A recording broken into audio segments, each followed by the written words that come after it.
Good morning, students. Standard 9th, Political Science, India's Foreign Policy. Last time we did or had an introduction to India's foreign policy. Now we will see how Indian foreign policy developed along the timeline. Since 1950 onwards, as India had its relationship with neighboring countries and countries outside Asian continent, slowly India also had experience related to the foreign policies with other countries. As India has its own foreign policy, so world nations too have their own foreign policies. Apart from that, there is an international organization which also lays down the foundation stone for international relationship between country and countries. So, first of all, we have to understand what are the factors that affects foreign policy of any country. Then, as far as India is concerned, we are studying this. But for this, we have to understand that the factors that are most responsible for the generation of policy related to other countries. First is geographical location.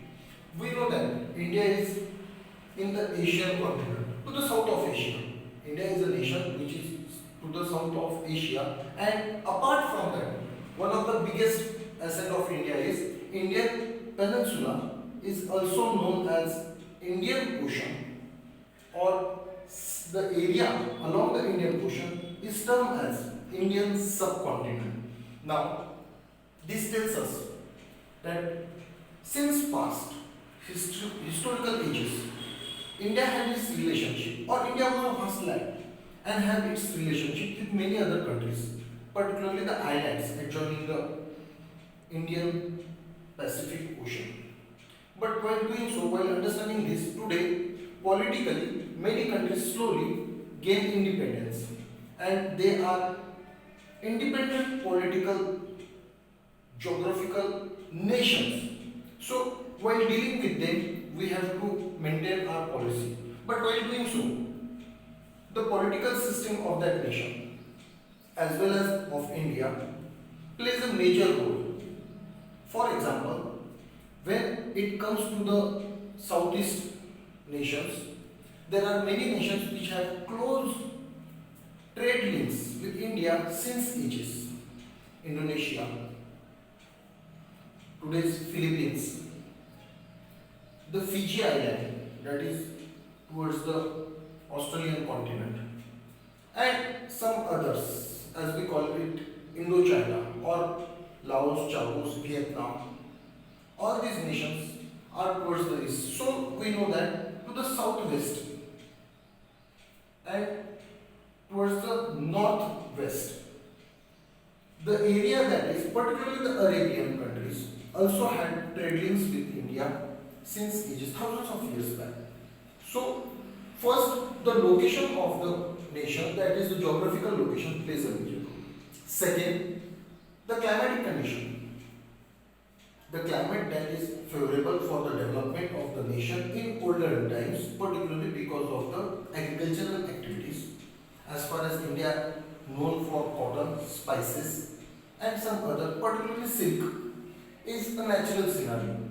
After that, second is political system. India is a democratic republic, federal state, union of states. That means India has the only nation in the world having three-tier system: local self-government, the state government, and the national government. Now, trying to understand all these factors, the political scenario is not the same everywhere in the world. That means India, as far as India is concerned, India is democratic. Naturally, democratic nations have, or the people of the democratic nations have their own rights, rules and regulations, or they are given certain rights which enhances their living ability. After that, the neighboring states of India, if we try to understand, first Pakistan is also a democratic state, but the political power in Pakistan is said that they are more firm in the hands of military rule. That means the democratic government is a puppet in the hands of the military. After that, we move towards China. China, sharing a long boundary with India, is a nation, particularly a socialist republic. Naturally, the socialism itself tells us that it has nothing to do with the democratic set form. Because it is a socialist government, it cares for the poor people, the working class. And that is why the political scenario of China and that of India differs considerably. Then is Nepal. Today, Nepal is a nation with a democratic form of government. But try to understand, some years before, the political scenario, the democratic set government was not the same. There was monarchy. King was ruling Nepal. After an incident or an event that took or shook the royal family of Nepal, it converted towards, or slowly the trend shifted towards democracy. After democracy, today, Communist Party of Nepal is in power. That means the political system goes on changing. Even in India, there was a long term when Congress was ruling. After that came the government under the term or under the name of Janata Party. And after that, BJP under the leadership of Atal Bihari Vajpayee. So, as the government changes, even in democratic set form of government, the leadership's views change. Once India too close to Russia is now moving towards too close to America. So these are the ties which are also playing a major role in developing a political system with foreign countries. Then it's the economy. Economy plays a major role. Stronger the economy, stronger is the nation. As the economy of any nation is strong, it does not rely on other countries. Today, no country in the world is self-sufficient. We know it very well. But the behavior pattern and the international scenario changes. And it changes according to the need of the time, first. Second, the supremacy in economic terms. Third, the crucial part played by the geographical area and the strong leadership, that is the political leadership that relies with the government. The stronger the government, the firm will be the decisions in favor of the country. Keep it in mind. Every nation has its own government, and every government of the world's country, try their best to make their country one of the best countries of the world. So, economy. If the economy is strong, definitely it will always help in making or in taking many decisions without having a support or help from other countries. We just spoke about the national leadership.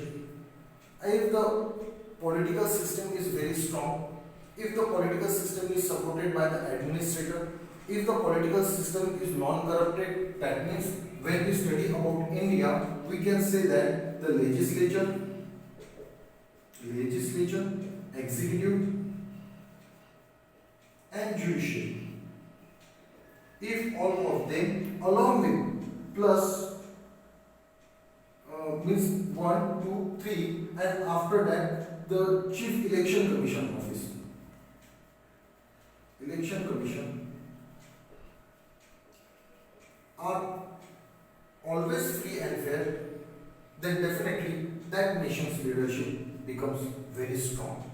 So definitely it is but natural to understand that all the leaderships of the world are not one and the same because of the legislature, lawmaking bodies, because of the execution, whatever the rules and regulations taken place are to be implemented, and the judiciary. The more free the judiciary, the more strong will be legislature and executive. And yes, election commission, because without elections, no government can come to power with common man's will. That is why the elections to Lok Sabha are also termed as general elections in India. After that, the administrative factor. If the administrative factor is always under the execution, then definitely they will work according to the legislature. And if the nation goes according to the legislature, every legislature of the world's country always aims for the betterment of their own people. That means there we can have two examples. One, though we call or we have an example of Pakistan saying that Pakistan is a democratic republic where people choose their government, but against the prime minister, against the president, the militia, the military rule is very strong enough in Pakistan. This is not the case in India. In India, elected government is the supreme.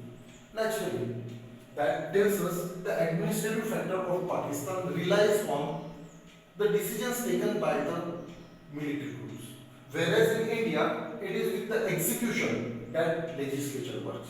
Because executive of India are totally responsible to the legislature. And when we try to understand this, we can easily come to know that it is because election commission is free and fair in India. Now, naturally, this is not the case. Even when we study about Bangladesh, about Sri Lanka, we come to know that they also had to suffer from turbulent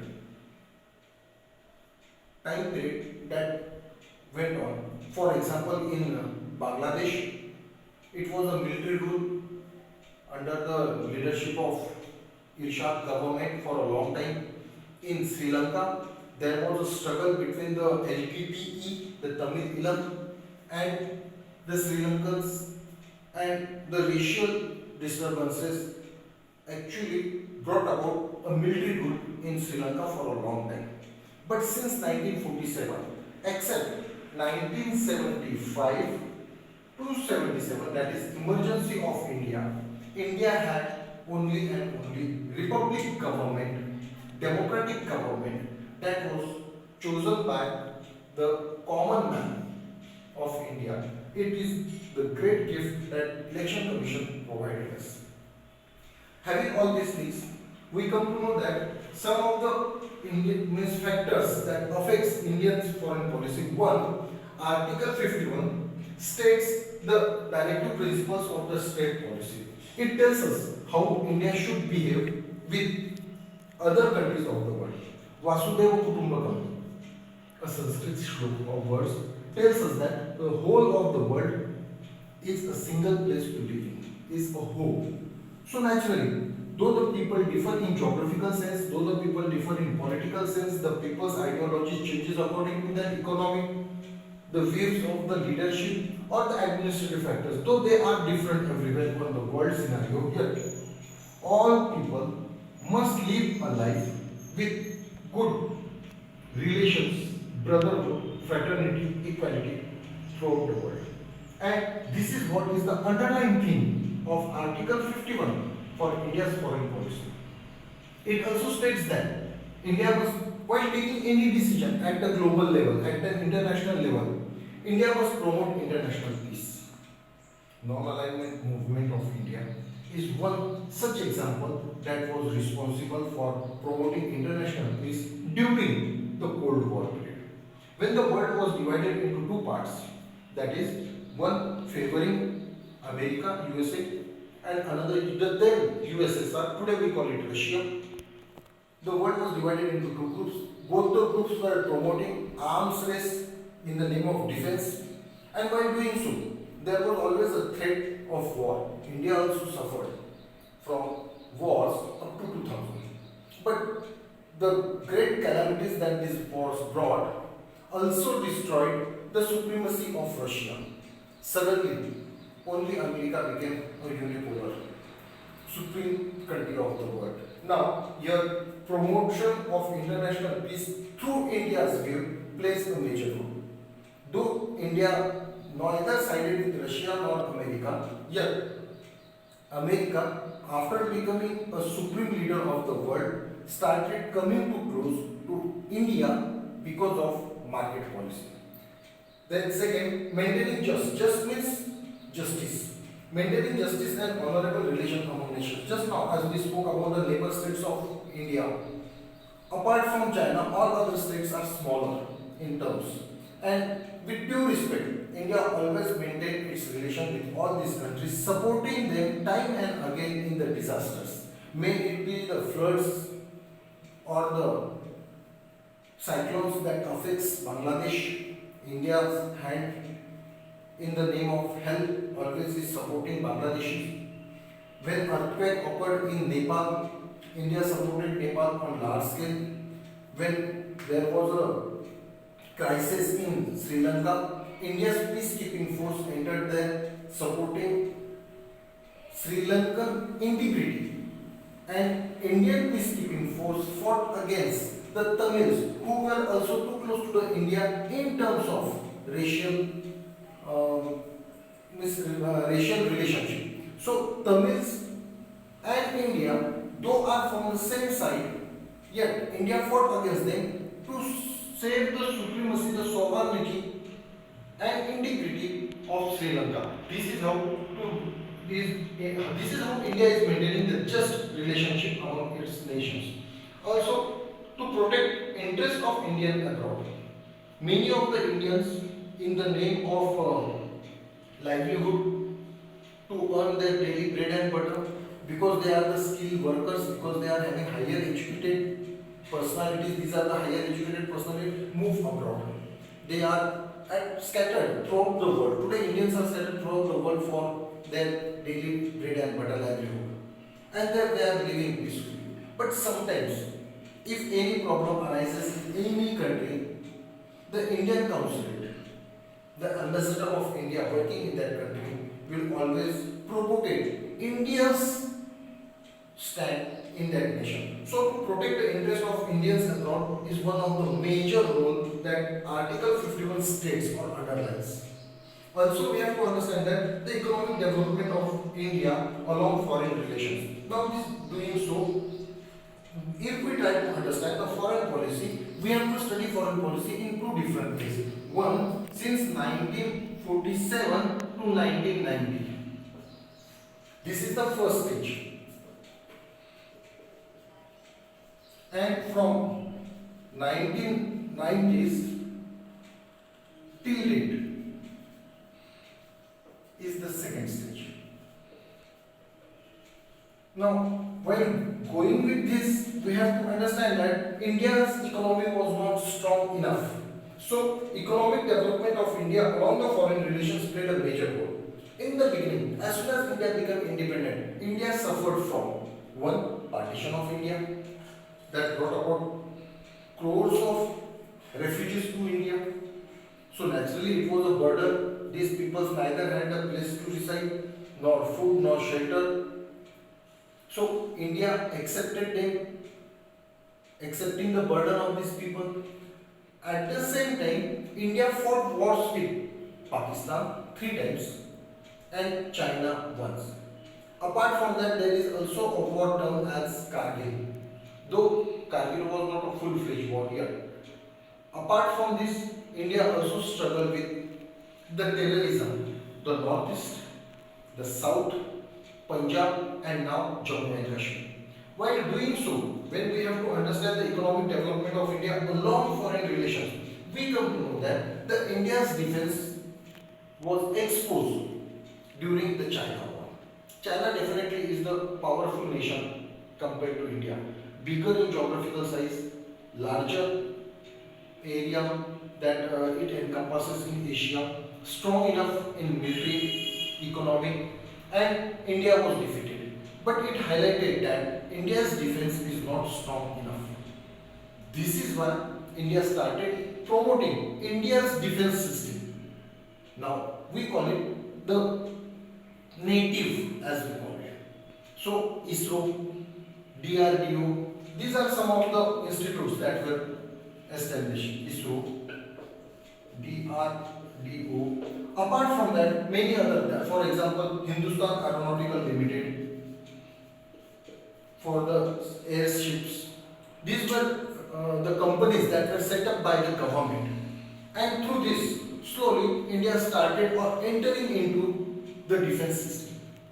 First, India totally relied on Germany, France, and Russia. Or we can say that Germany, France, and Russia supported India in making its military somewhat to the great extent, definitely powerful nation. But after the China war, when India was exposed, India moved apart from its own stand, and then for self-respect, In the 70s, for the first time, India adopted nuclear policy. The Pokhran test of the first Pokhran test of India, successfully carried out under the leadership of Indira Gandhi, proved that India also has the ability. Now, this was something that the world was shocked, and yet we must accept that during the second test, during the reign of Atal Bihari Vajpayee, 1998, at Pokhran, apart from nuclear, one hydrogen test was also carried out successfully. And here, the foreign policy statement came saying that India will never use atomic energy first. If other nation attacks India, then only India will retaliate. Now, this is the importance of foreign policy. Even during the first and the second atomic test, India was banned through economic activities by America and many other states. So, going through this policy, we come to know that we cannot rely totally on other nations. This is true that no country in the world is self-sufficient, and yet other countries have their relations with many other countries of the world. There are near about 200 countries in the world, and for that, if India was sanctioned by the powerful nations in economic terms, India had to suffer its development. This is what we have to understand: economic development of India along foreign relations. For safeguarding its own democracy, for safeguarding its own independence, India needed atomic energy.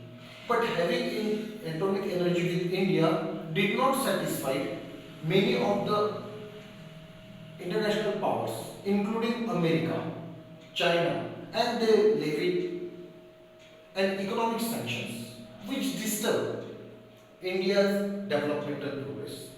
Because of this, India since 1947 to 1990 suffered a lot of humiliation at the international level. But slowly, the market in India strongly grew up, and then came the time when the world scenario changed drastically. That is the end of Cold War. Cold War ended in 1992 with the disintegration of Russia or USSR. As soon as USSR disintegrated or Russia, many countries come out of Russia, the unity of USSR, that is Soviet Russia, came to an end and America remained the only power. But this was something, also the beginning of new economic policy. That is why, while studying India's foreign policy, we studied the first phase, that is independence to 1990, and then 1990 till date, that is 2020. This is something which India drastically got apart from when it was here. When we study the first phase, India was totally dependent on others. The planes, the helicopters that India was having, were means the whole of the aviation was totally because of Germany, because of France and Russia. Apart from that, England and many other countries, even America, supported India. But it was to a certain limit. When India itself entered into the defense system, making its own equipment with the help of Hindustan Aeronautical Limited, Hindustan Electronics Limited, apart from that, development and research defense organization, Indian Satellite Research Organization. These were some of the big companies that government of India established on its own. The public sector came forward and India now started making its own defense equipment. Definitely, though India supports each and every activity at the international level for peace, India always supported Indian peacekeeping, sending Indian peacekeeping force for an international peace, may it be in African continent or some parts of other, that is Latin America. But at the same time, India also strongly avoided entering into the political conflict of many of the nations of Asia if it was to disturb the peace in the neighborhood. For example, Afghanistan. Afghanistan had good ties with India. But India never supported the NATO forces for entering into the conflict against Taliban in Afghanistan just because India has good relationship with Afghanistan. If we try to understand this, then the underlying theme of the foreign policy tells us that the foreign policy, though on the paper, the dictates are one and the same, yet behavior pattern changes one according to the time, according to the people, according to the political scenario of the nation. Sometimes if the government is not strong enough, other countries put pressure on India. If the government of India is very strong enough, it does not succumb, it does not fail to any pressure of international politics. If the economy of India is strong enough, India will not rely on others to take decision. So these are the factors which we can understand easily while learning the foreign policy. But while doing so, after 1990, we know that India entered into many of the international political systems. Prior to that, one of the biggest achievements of India at the international level was non-aligned movement. And it was led first by Pandit Jawaharlal Nehru, followed by Indira Gandhi. Both were the global leaders, and many countries of the world, particularly the new emerging independence countries of the world, the Asian and the African countries, supported India's stand. Along with India, there were other nations also. But all these nations come against the imperialistic policies of the world. Slowly, the new emerging state or new states that were gaining independence came under the leadership of India. But in political sense, though India was strong enough, economically, defense, that is strategic importance, India was not that much strong enough. So the global leaders were some other nations, yet guidelines was provided by India and its some allies. Hope you understand the first phase. The second phase definitely we will carry it next time. So 1990s till today, the whatever the examples are to be, we will find in the next time. Thank you.